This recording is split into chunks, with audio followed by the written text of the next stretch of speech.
Welcome back to my channel, my friends, or if you're new here, my name's Daniela and I am a professional kite foiler training for the 2024 Olympics, but I also picked up winging over the last couple of years. Today we're going to talk about how to tack a wing, and this video has been highly requested. I've been wanting to do it for a really long time now, so I'm very excited to be doing it. And now it's important to remember there's two different types of tacks. There's a toe side to heel side tack, and there's the heel side to toe side tack. In this video, I'm going to talk about the toe side to heel side tack on the wing. With any maneuver, I like to break it down into three sections. You have the entry, the transition, and the exit. Let's break it down.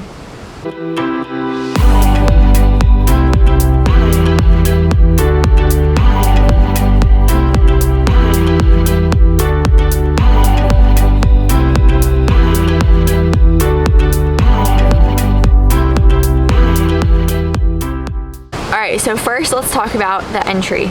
So the entry is gonna set up the whole tack for you. All three of the steps are important, but the entry I think is extra important because it just sets up the whole maneuver, and if you don't have a good entry, it's gonna be really hard to get through the rest of the thing. With the entry, you start by bringing your upwind arm up and basically carving to windward.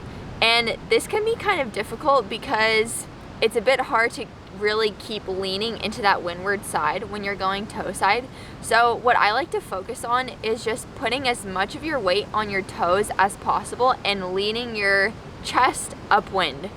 And then once you actually start bringing the wing up, the key, this is very important, it's gonna help you guys a lot, look under your armpit. That's it. That's gonna solve a lot of your problems. Next is the transition. So the transition is that whole middle part where you throw the wing to the other side and actually change to heel side. And I think it's definitely a little bit of an awkward maneuver, but a lot of people find the toe side to heel side tack easier than the heel side to toe side tack. Anyways, the key here is to really throw the wing to the other side. And what I mean by that is you really tighten your arms and throw the wing to the other side and make sure it kind of engages the power on that new side. To help with this, you also, again, want to keep leaning your chest forward and make sure your hips and your feet kind of stay in line. So again, you're looking under your armpit, you start rotating your chest, and this is really important because you want to rotate your chest first and then the rest of your body will kind of follow, so that helps a lot. At least it helped me a lot. And then make sure your hips and your feet stay in line and they kind of will follow your upper body. Next, let's talk about the exit. The exit is relatively simple actually. It's pretty much just kind of changing your arms, but what I think is really important is as you're coming out of the maneuver, look at the downwind handle of your wing, whichever one that may be, because it really helps with actually just spotting it and making the hand change very efficient. Because if you lag at any point or you hesitate, then you don't engage the wing enough, and so you stop foiling and it just makes it a lot more difficult. So if you look at the back handle of the wing, then it makes sure you just put that backhand in the right position and you can keep riding away and you control all the power of the wing. This is so important because it completely transformed my tacks. Before I started looking at it, I would maybe get like 50% of them and it was really hard just to ride out of it and stay foiling out of it. But as soon as I started looking directly at that back handle, it made it so much easier because it's right there, and by grabbing it right away, you just control the power of the wing and it helps you ride out of it. It's that simple. All right, I'm gonna finish it off with a few tips. I think one big thing to remember is you wanna be comfortably powered. And what I mean by that is you wanna be underpowered enough that it's relatively easy to throw the wing to the other side, but powered enough that you'll be able to stay foiling through the whole tack. So I think gear is pretty important in this.